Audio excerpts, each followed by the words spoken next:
तो ray optics का lecture number 12 और आज हम पढ़ने जा रहे हैं रिफ्रैक्शन ऑफ लाइट। आज हम पढ़ेंगे refraction of light, Snell's law, refractive index. तो बच्चों पेन और कॉपी निकालेंगे और नोट्स बनाना शुरू करेंगे। That is refraction of light. Okay बच्चों, refraction of light, refraction of light. बच्चों रिफ्रैक्शन ऑफ लाइट क्या होता है कि bending of light, bending of light when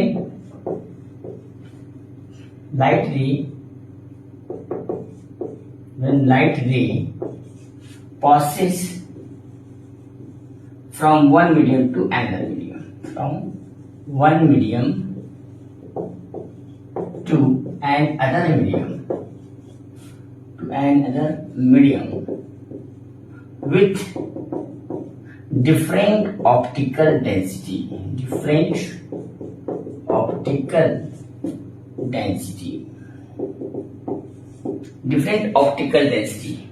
when light ray passing from one medium to another medium, it bends their original path। अपने path से वो deviate हो जाती है बच्चों।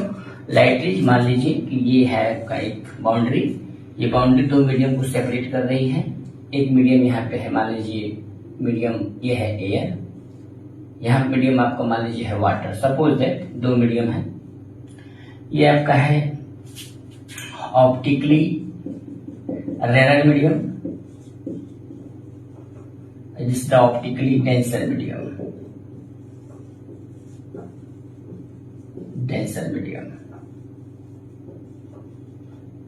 Optically rare medium and denser medium, दोनों का मीडियम जो है वो आपका डिफरेंट मीडियम है।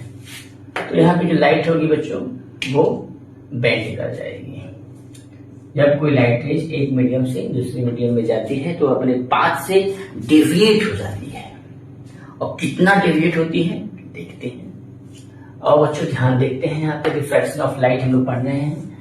Bending of light from one medium to another medium, when passing from one medium to another medium. मान लीजिए एक लाइट रेज यहाँ से आई, ये आपका नॉर्मल, ये इंसिडेंट रे हो गया, इसको बोलते हैं इंसिडेंट रे ऑफ लाइट। और ये सीधे अगर ये बाउंड्री नहीं होता तो लाइट सीधे चली जाती, लेकिन बाउंड्री होने से डेंसर अलग है। जब कोई light rays optically rare medium से डेंसर मीडियम में जाती है तो वो अपने पाथ से डेविएट हो जाती है। It bends towards the normal, this is angle I and this is the angle of refraction, that is R। मतलब कि it bends towards the normal when light ray passing from optically rarer medium to denser medium, it bends towards the normal, it bends towards the normal। अब अगर कोई light रे denser medium से rare medium में जाए, denser से rare, तो वहां पे क्या होगा, लाइट रे है ऑब्लिकली लाइट रे, ये नॉर्मल, ये बेंड्स इसी से जाती। अगर ये बाउंड्री नहीं होता तो ये बाउंड्री है बच्चों, जो दो मीडियम को सेपरेट कर रहा है बाउंड्री, ये अवे फ्रॉम द नॉर्मल क्या हो जाएगा, it away from the normal. Light की स्पीड, जो टेंशन है डिपेंड कर रहा है लाइट की स्पीड पे। मान लीजिए इस मीडियम की स्पीड है v1, इस मीडियम की स्पीड है v2, यानी v1 is greater than v2। Denser medium का मतलब जिसकी स्पीड ज्यादा हो, v1 ज्यादा है, v2 ज्यादा हो, और v1 क्या है आपका कम है, लेस। जिसमें कि लाइट की स्पीड कम होती है वो आपका जो ऑप्टिकली रेयर मीडियम, और जिसमें लाइट की स्पीड ज्यादा होती है, लाइट की स्पीड ज्यादा होगी बेटा, that is the rare medium. और आप लाइट की स्पीड जिसमें कम होगी वो होगा आपका डेंसर मीडियम। इतना समझ में आ गया। तो लाइट की कौन सा optically denser medium, to measure the optical density एक नया टर्म आता है बच्चों, that is called refractive index. तो हम लोग हेड लगाएंगे बच्चों, रिफ्रैक्टिव इंडेक्स के बारे में समझेंगे कुछ क्वेश्चन। और रिफ्रैक्टिव इंडेक्स एक बहुत ही इंपॉर्टेंट फिनोमेना है उसके बारे में देखते हैं रिफ्रैक्टिव इंडेक्स। इसको नोट कर लिया होगा आप लोगों ने, मैं मान के चल रहा हूं। तो जब कोई लाइट रे बेंड करती है, जब कोई लाइट रे एक मीडियम दूसरे मीडियम में जाती है तो अपने पाथ से डेविएट हो जाती है, और ये जो डेविएशन हो रहा है to measure optical density we use refractive index।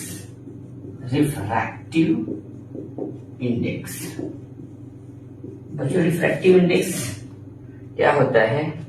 Refractive index is the ratio of, इसको हम लोग बच्चों म्यू से रिप्रेजेंट करते हैं। म्यू इक्वल टू होता है सी अपॉन वी। सी क्या है बच्चों? Speed of light in air और वैक्यूम, एंड वी क्या है? Speed of that medium, speed of the medium. अच्छा बच्चों, यानी कि जो स्पीड है, अगर वेलोसिटी जो अगर म्यू ज्यादा होगा बच्चों, अगर म्यू ज्यादा होगा तो मीडियम की जो स्पीड होगी वो कम होगी। यानी स्पीड, और स्पीड कम होती है बच्चों, लाइट की स्पीड जो है जिस मीडियम में कम होती है वो होता है आपका रेयर मीडियम। कौन सा मीडियम होता है? वेलोसिटी। ये वेलोसिटी है मतलब स्पीड है, ये कम हो रही है, ज्यादा है, ये जाएगा आपका डेंसर मीडियम। कौन सा मीडियम हो जाएगा? Denser medium. म्यू जितना ज्यादा वी उतना कम, ठीक है। Mu equal to C upon V. मान लीजिए ये लाइट रेज है, ये आपका नॉर्मल है, नॉर्मल। यहाँ से ऑब्लिकली रे ऑफ लाइट आई, this is the angle of incidence i, and this is the boundary. Light सीधी चली जाती है, अगर बाउंड्री नहीं होती तो ये bends towards the normal, this is the r, angle of refraction. मान लीजिए इसका रिफ्लेक्टिव इंडेक्स है म्यू1, इसका रिफ्लेक्टिव इंडेक्स है म्यू2। यहाँ बेंड्स टुवर्ड्स द नॉर्मल मतलब ये आपका रेयर मीडियम है, और ये आपका डेंसर मीडियम है। क्यों बेटा? म्यू2 इज ग्रेटर देन म्यू1, ठीक है। यहाँ की स्पीड है v1, यहाँ की भी स्पीड है v2, ठीक है। यहाँ का इस मीडियम का वेवलेंथ है λ1, यहाँ का λ2, यहाँ की फ्रीक्वेंसी f, यहाँ की फ्रीक्वेंसी f।